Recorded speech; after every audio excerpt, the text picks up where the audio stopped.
Donc, on continue dans le chapitre 3.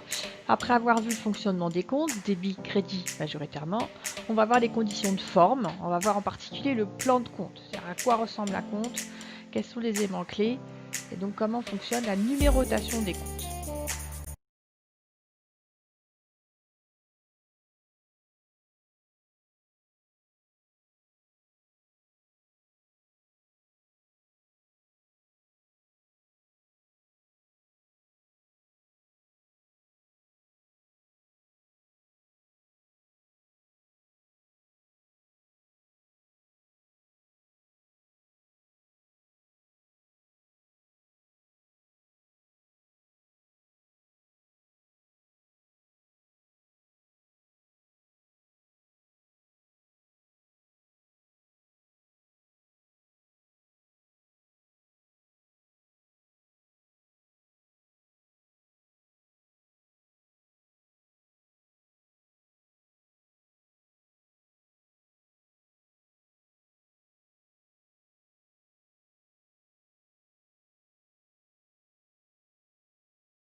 Bien, donc on commence par les conditions de forme. On va parler de la codification.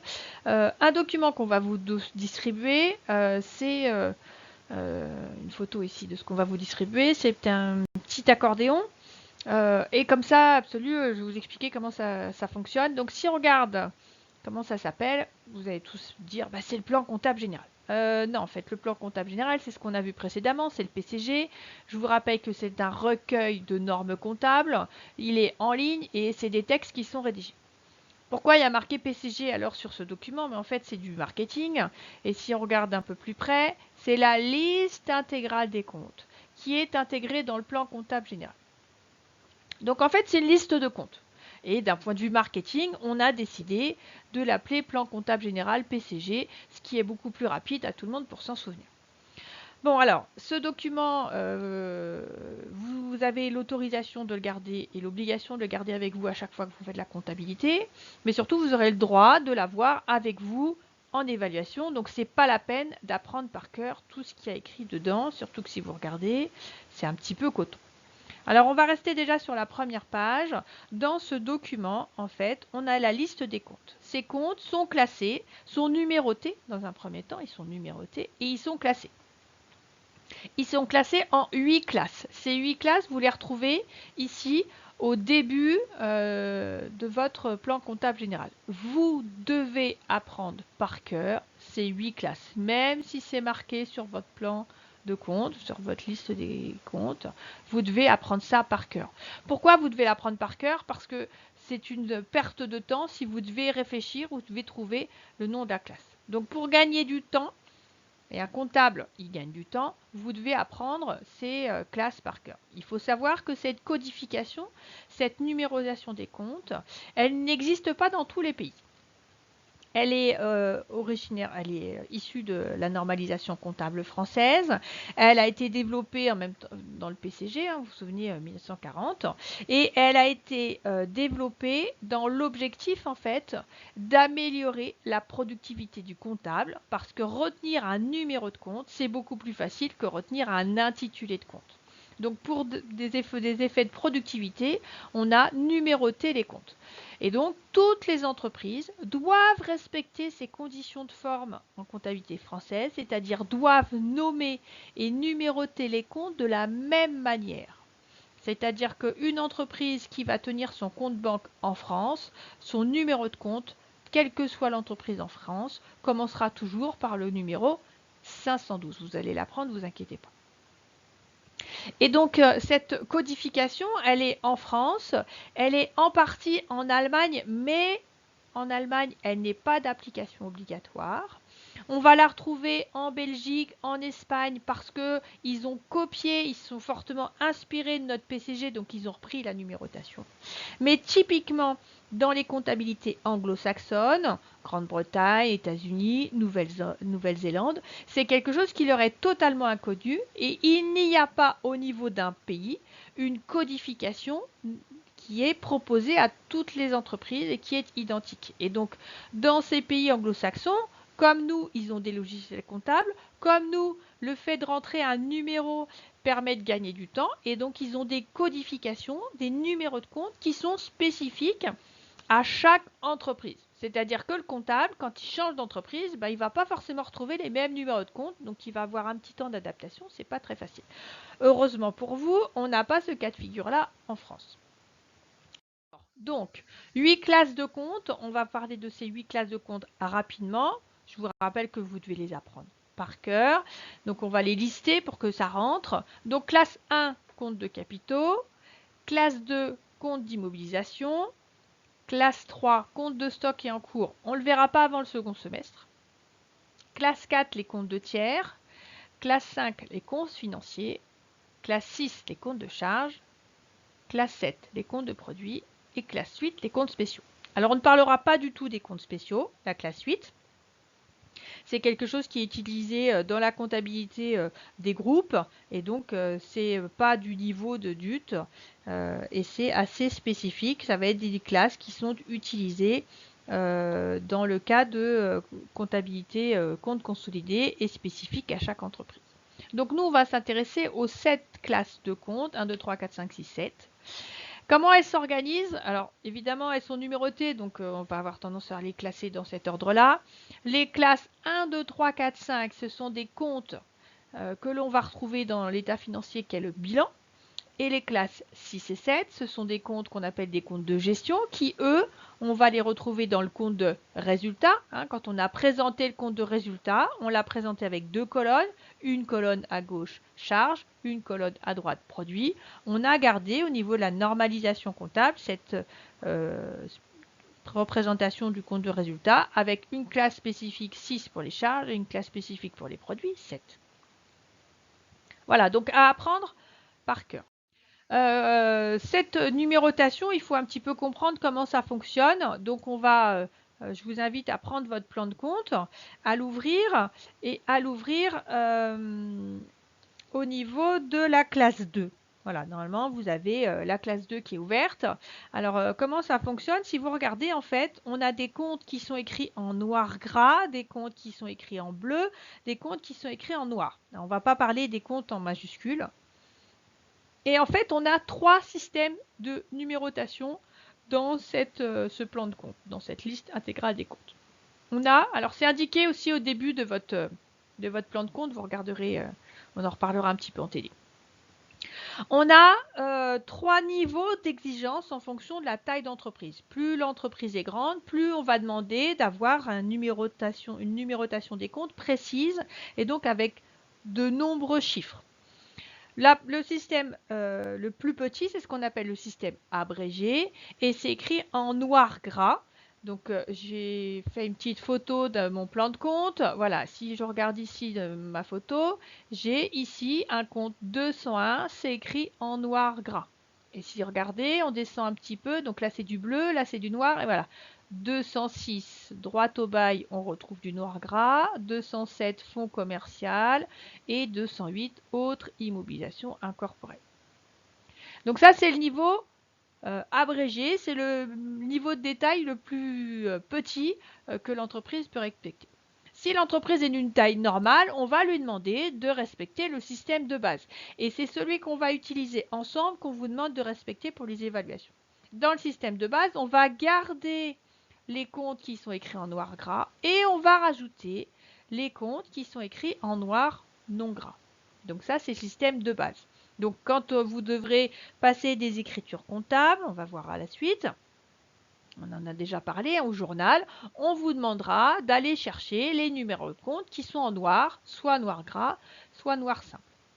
Lorsque l'entreprise a une taille un peu plus importante encore, on va lui demander d'utiliser le système développé. Et donc pour cela, elle va utiliser les comptes en noir gras et en noir, plus les comptes en bleu. Voilà. Donc tous les numéros de compte lorsqu'en système développé. Alors, deux petites précisions. Il faut savoir qu'un compte, c'est minimum 3 chiffres. Donc, 200, là, ce n'est pas un compte. Si je veux un compte qui s'appelle immobilisation incorporelle, ben, il n'est pas dans le système abrégé. Hein.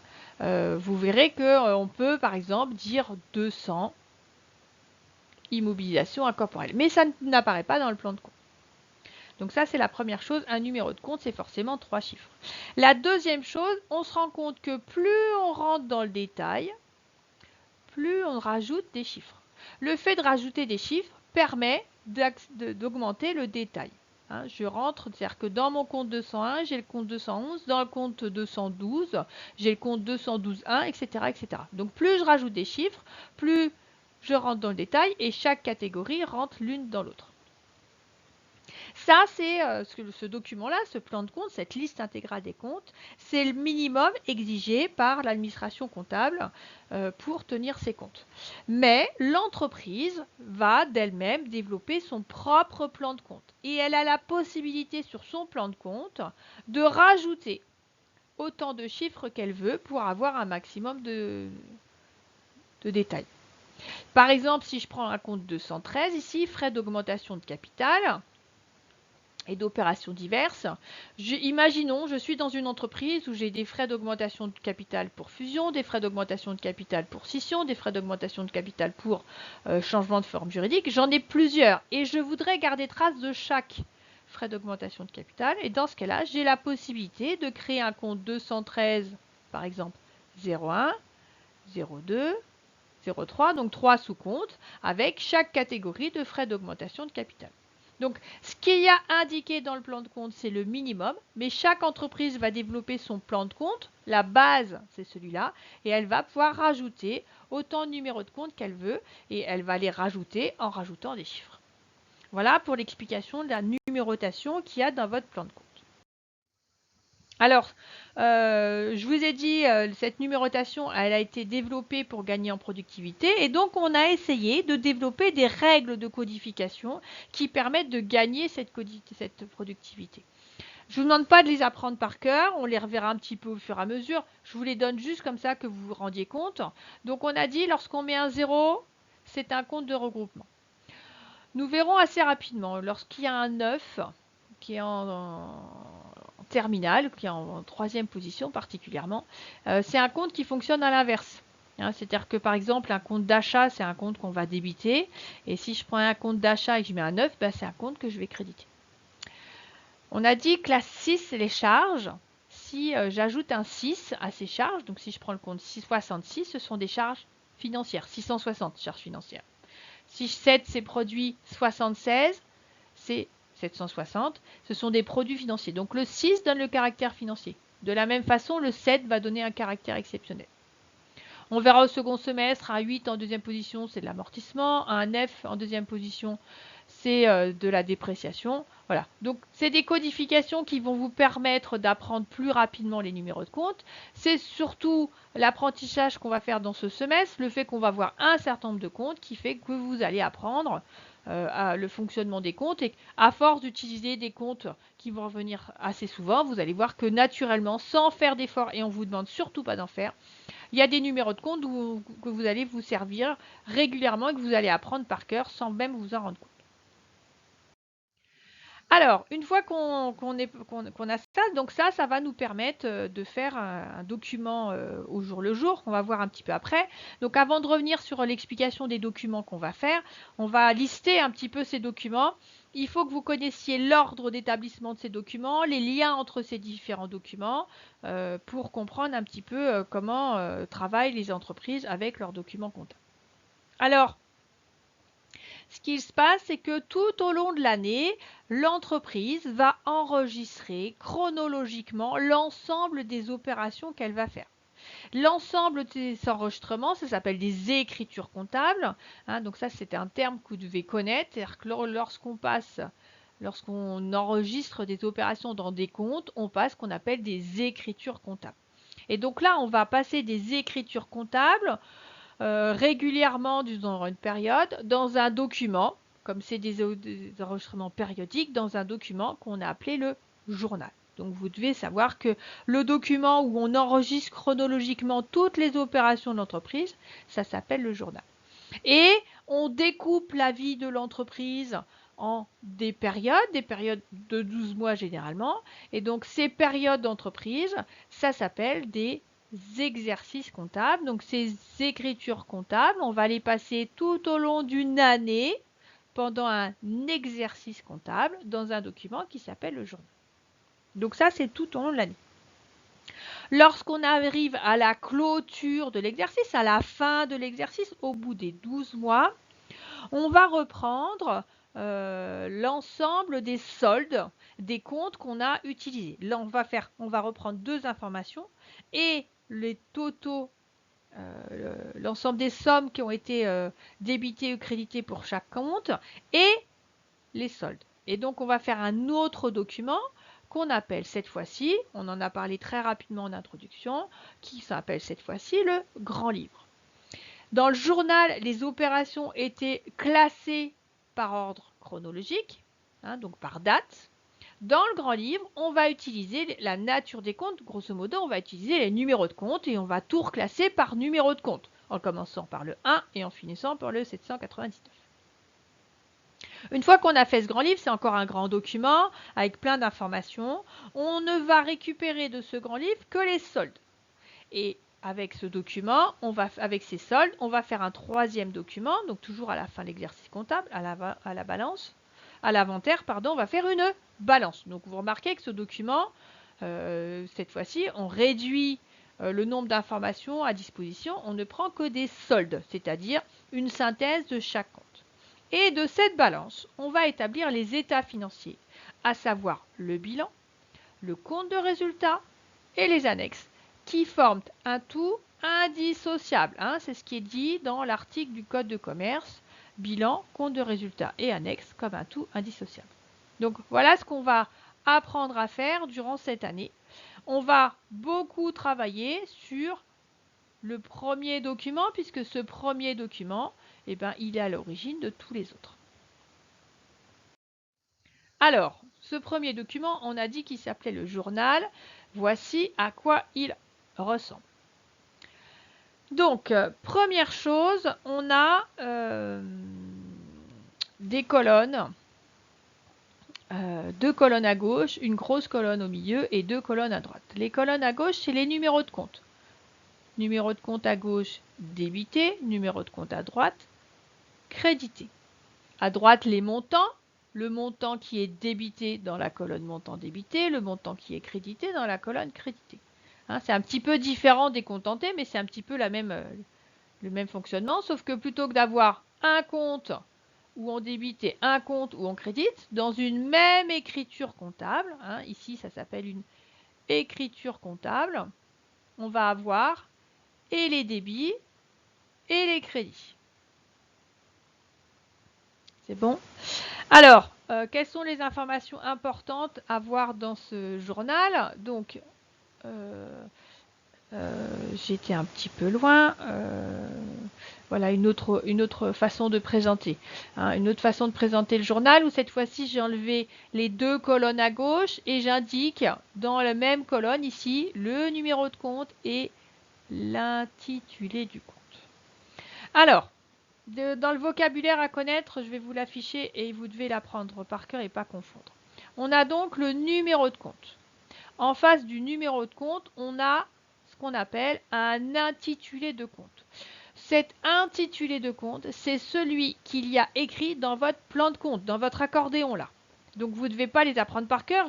Une fois que vous avez le numéro de compte, vous allez trouver. Hein, si je change par rapport à ce qui est votre écran, si je vais chercher le compte 211, je vais dans la classe 2, 211, il y a marqué terrain. Ici, j'ai pris 607, vous cherchez 607, il y a marqué achat de marchandises. Donc je vais recopier ce qui est indiqué dans le plan de compte et donc ça s'appelle un intitulé de compte. Dans ce journal, il y a en bas de chaque écriture un justificatif de l'opération. Ce justificatif de l'opération s'appelle le libellé d'opération. Donc il ne faut pas confondre l'intitulé de compte qui est pour chaque numéro de compte et le libellé d'opération qui concerne toute l'écriture comptable. Et évidemment, comme on l'a vu précédemment sur un compte, on va indiquer pour chaque écriture comptable une date qui est la date à laquelle l'opération a eu lieu. Voilà pour le fonctionnement du journal.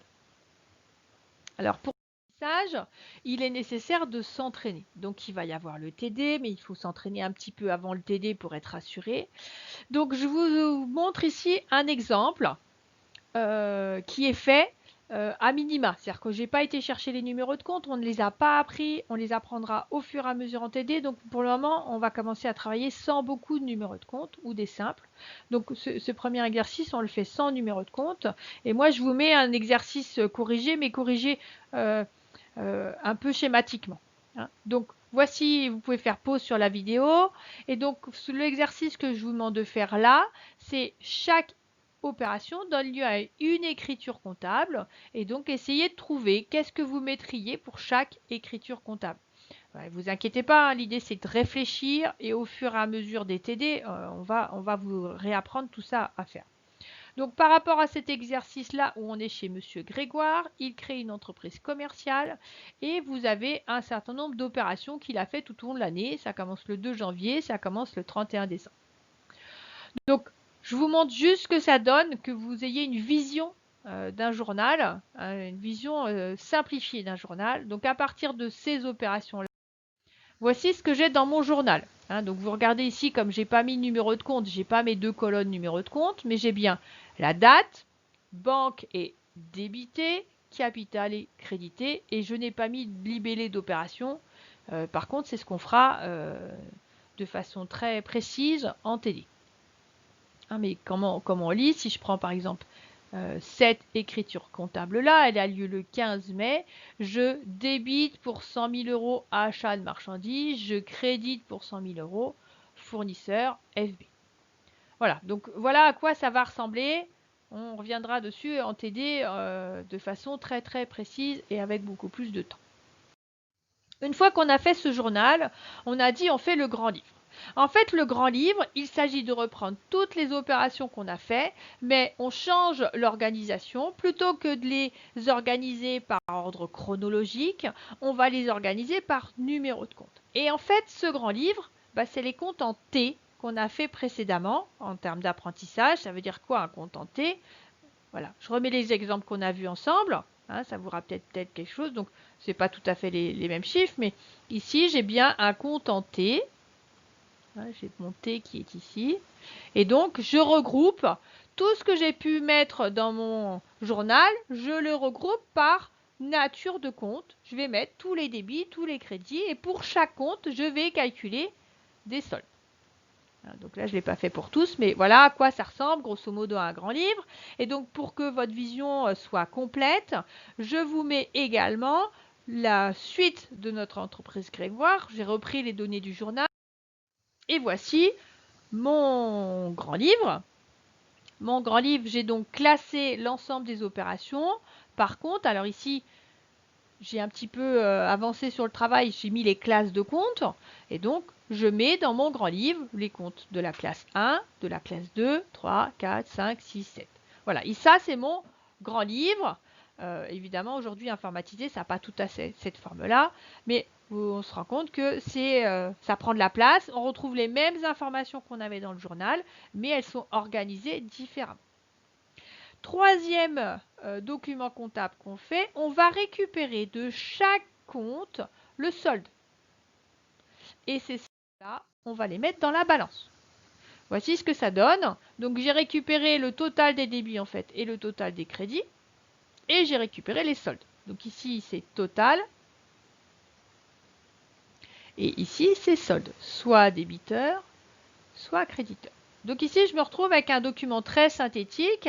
Et comment est-ce qu'on note les comptes ici? Eh ben, c'est pareil, c'est par classe. Donc si on regarde ça, c'est la classe 1. À partir de là, c'est la classe 2, 3. C'est normal que vous ne connaissiez pas les classes. On va l'apprendre ensemble. Moi, je les connais un petit peu.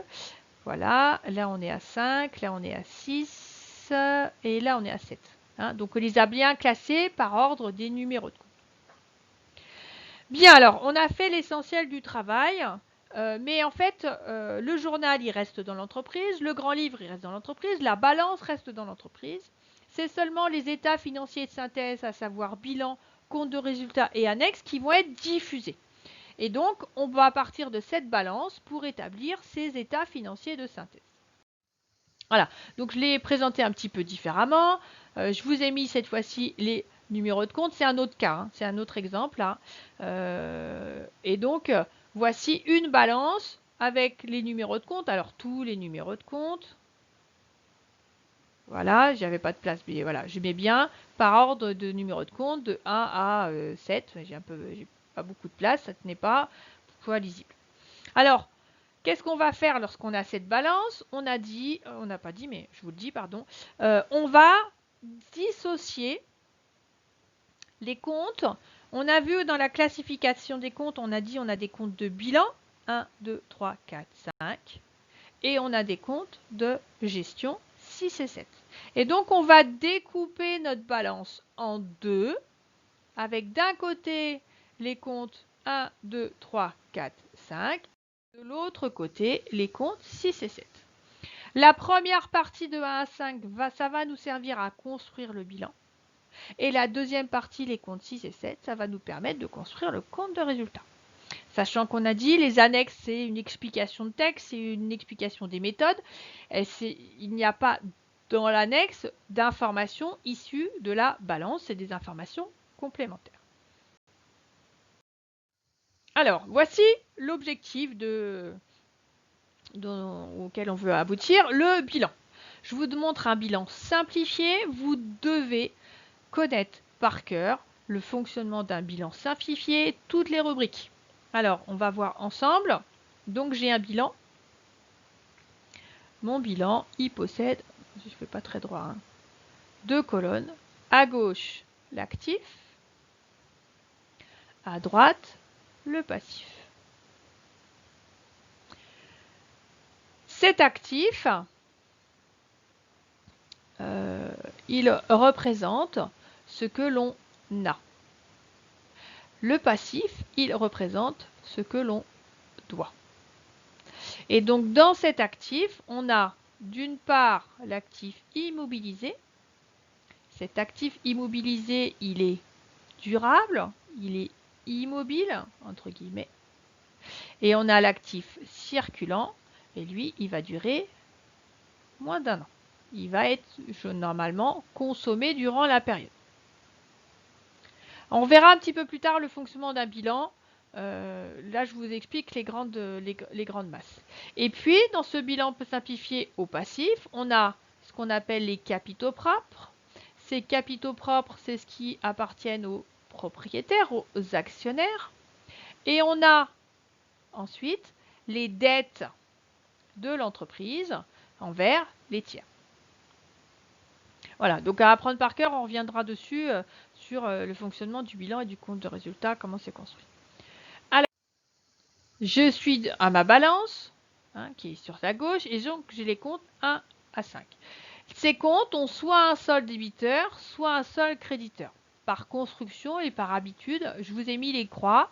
Le capital a par construction des soldes créditeurs, les frais d'établissement des soldes débiteurs, les immobilisations des soldes débiteurs, etc., etc. Et donc, ce qu'on va faire, c'est qu'à la place de ces croix, normalement, on a des sommes. Et donc, on va prendre chaque somme et on va les mettre dans la colonne qui va bien. Quand c'est un solde créditeur, ça va être des comptes qui vont aller au passif. Quand c'est un solde débiteur, c'est des comptes qui vont aller à l'actif dans la colonne brute. Donc, je fais ça pour mes comptes qui ont des soldes débiteurs. Voilà, ou créditeurs, les fournisseurs c'est créditeurs, les clients c'est débiteurs, dette sociale c'est créditeur, débiteur pour les dispos, c'est bien d'avoir de l'argent en compte, et en caisse c'est débiteur. Alors, il me reste quelques comptes là qui sont un petit peu particuliers. À l'actif, on a 3 colonnes, au passif on n'en a qu'une. À l'actif, on a 3 colonnes. On a une colonne brute, une colonne amortissement et dépréciation et une colonne nette. On a mis ici tous les soldes débiteurs dans la colonne brute. Il me reste ici amortissement de construction. Et en fait, si je regarde amortissement de construction, c'est amortissement de l'immobilisation. Sauf que l'immobilisation, normalement, c'est un solde débiteur. En fait, ces amortissements, ils vont venir dans la colonne amortissement et dépréciation. Donc, on va trouver ça, voilà, pour mes comptes clients, pour mes stocks et pour mes immobilisations. Comment ça fonctionne? Les colonnes brutes, amortissement et net. Et en fait, je repars, j'ai mon tableau, j'ai simplifié, je suis dans mon bilan là. Le net, c'est le brut moins l'amortissement. Donc, j'ai mon brut, j'enlève l'amortissement dépréciation et j'obtiens mon net. Ça va? Vous pouvez faire une petite pause si vous fatiguez un petit peu et vous reviendrez sur la vidéo. On va continuer. Moi, je vais continuer évidemment la vidéo. Voilà, on obtient le net.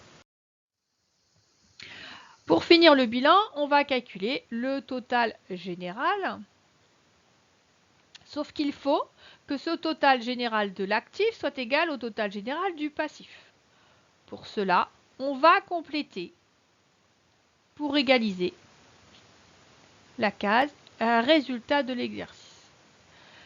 Ce résultat de l'exercice, on peut avoir deux types de signes en fait. Si cette différence elle est positive, si le chiffre étant positif, on parlera d'un bénéfice, l'entreprise fait un résultat bénéficiaire, fait des bénéfices. Si ce chiffre est négatif, c'est que l'entreprise fait des pertes. Voilà le bilan fini. Et voici donc, par rapport à notre cas Grégoire, ce que vous devez essayer d'obtenir. Hein, donc je pense que là, vous êtes capable de le faire. Vous prenez la balance. Et à partir de la balance, puisqu'elle est dans la vidéo, à partir de la balance, vous essayez par vous-même de refaire le bilan, voir si vous arrivez à faire la bascule d'un document à l'autre en mettant dans le bon document. Voilà. Donc ici, dans ce bilan, on trouve un bénéfice, je vous demande de vous en rappeler, on en aura besoin pour comparer le document d'après, un bénéfice de 13 500 €. On n'a que la moitié des informations de la balance, il faut prendre l'autre moitié, donc on va faire maintenant le compte de résultat. Pareil, il faut que vous sachiez à quoi ressemble un compte de résultat simplifié. Je vous en mets un là. Ce sera bien que vous connaissiez les grandes informations dans ce compte de résultat. On en a déjà vu rapidement. On va revenir un petit peu dessus. On a donc un tableau avec deux colonnes.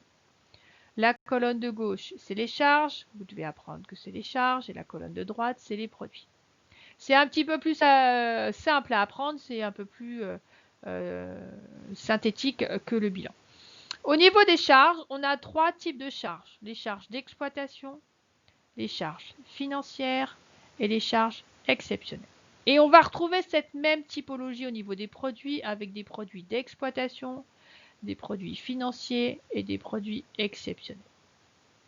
Ce qui est plus facile aussi, c'est à apprendre parce que lorsqu'on a le plan de compte, le petit accordéon, on se rend compte en fait que ici, c'est les comptes qui sont classés par ordre des numéros de compte. Donc les charges d'exploitation, c'est des comptes 60 au compte 65. Les charges financières, c'est 66. Les charges exceptionnelles, c'est 67. On rajoute des numéros après. Je vous donne des classifications. Au niveau des produits d'exploitation, même raisonnement. Ça va de 70 à 75. Les produits financiers, c'est 76. Et les produits exceptionnels, c'est 77. Voilà, donc vous devez apprendre ce compte de résultats simplifié par cœur. On va voir maintenant comment est-ce qu'on remplit ce compte de résultats. Donc, on a notre balance et on a uniquement la partie, la balance avec les comptes 6, j'ai les comptes 7. Ces comptes ont soit des soldes débiteurs, soit des comptes des soldes créditeurs.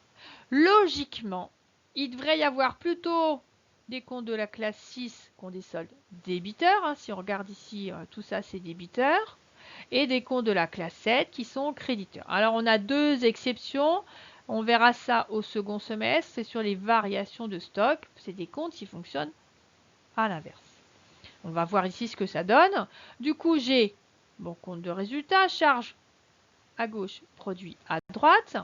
Et donc, comme précédemment, à chaque fois que j'ai un solde débiteur, c'est-à-dire colonne de gauche, je vais mettre dans la colonne de gauche du compte de résultat. Et à chaque fois, a priori, que j'ai un solde créditeur, c'est-à-dire colonne de droite, je vais aller mettre dans la colonne de droite du compte de résultat, à savoir les produits. Deux petites exceptions. On a les comptes qui n'étaient pas au bon endroit, qui viennent en négatif, aussi bien dans les charges que dans les produits. Je complète ici.